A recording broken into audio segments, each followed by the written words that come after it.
Salam semuanya. Sebelum kita mendengar renungan dari saya, mari kita bersatu dalam doa.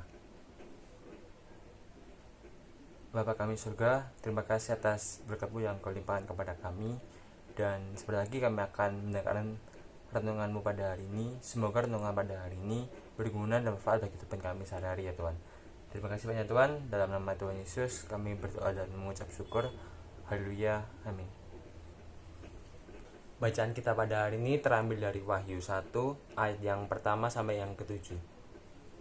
Mari kita baca. Inilah wahyu Yesus Kristus yang dikurniakan Allah kepadanya, supaya ditunjukkannya kepada hamba-hambanya apa yang harus segera terjadi. Dan oleh malaikatnya yang diutusnya, ia telah menyatakan kepada hambanya Yohanes. Yohanes telah bersaksi tentang firman Allah dan tentang kesaksian yang diberikan oleh Yesus Kristus, yakni segala sesuatu yang telah dilihatnya. Berbahagialah ia yang membaca dan yang mendengarkan kata-kata nubuat ini, dan yang menuruti apa yang ada tertulis di dalamnya, sebab waktunya sudah dekat. Dari Yohanes kepada ketujuh jemaat yang di Asia Kecil, kasih karunia dan damai sejahtera menyertai kamu, dari Dia yang ada dan yang sudah ada dan yang akan datang, dan dari ketujuh roh yang ada di hadapan tahtanya, dan dari Yesus Kristus saksi yang setia, yang pertama bangkit dari antara orang mati dan yang berkuasa atas raja-raja bumi ini. Bagi Dia yang mengasihi kita dan yang telah melepaskan kita dari dosa kita oleh darahnya, dan yang telah membuat kita terjadi suatu kerajaan, menjadi imam-imam bagi Allah Bapanya. Bagi Dialah yang kemuliaan dan kuasa sampai selama-lamanya. Amin. Lihatlah, Ia datang dengan awan-awan, dan setiap mata akan terlihat Dia, juga mereka yang telah menikam Dia, dan semua bangsa di bumi akan meratapi Dia. Ya, amin. Filsuf Paltinga dalam bukunya yang berjudul tentang God, Freedom and Evil mengatakan bahwa Allah sengaja memberikan kehendak bebas kepada manusia agar manusia menjadi baik.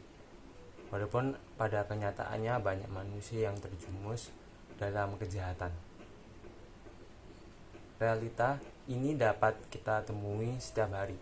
Saat kita menonton berita di TV, maka pasti ada saja berita kejahatan, entah itu merampokan, penipuan, pembunuhan, dan jenis kejahatan lainnya. Sangat mungkin karena kejahatan, maka seorang dapat meragukan keberadaan Tuhan, kehilangan semangat untuk bertumbuh dalam perjalanan iman mereka, dan bahkan ada yang meninggalkan Tuhan.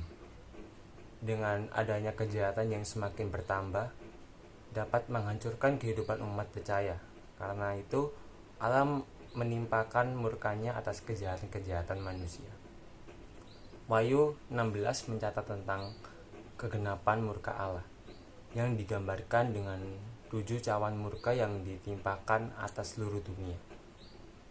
Cawan dalam konteks ini sebagai simbol tempat murka Allah, sehingga ketika ditumpahkan maka hukum Allah akan terjadi.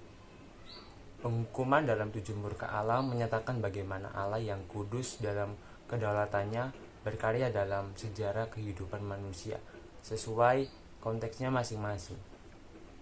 Dengan kekudusannya Allah menegakkan keadilan dengan menghukum orang-orang yang berbuat jahat, khususnya yang melawan atau menghujat Yesus Kristus.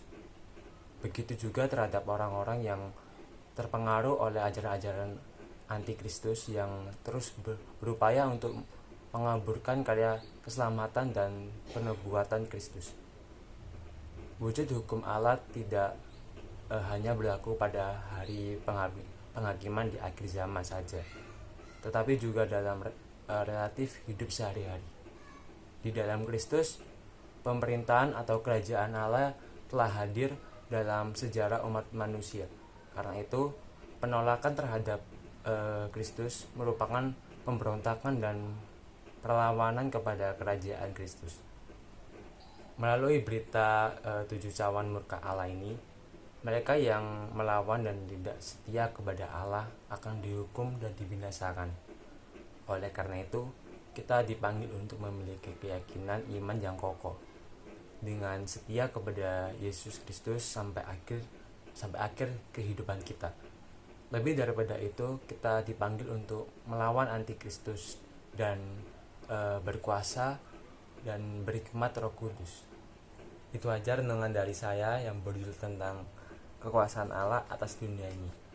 Sebelum kita mengakhiri renungan pada hari ini, mari kita bersatu dalam doa. Bapa kami surga, terima kasih atas berkat pada hari ini ya Tuhan. Dan kami telah mendengarkan sedikit firman-Mu yang disampaikan oleh hamba-Mu ini. Tanamkanlah di hati kami masing-masing sehingga firman-Mu pada hari ini menjadi kekuatan kami dalam kehidupan kami sehari-hari ya Tuhan. Terima kasih banyak Tuhan, kami berdoa dan mengucap syukur dalam nama Tuhan Yesus. Haleluya. Amin.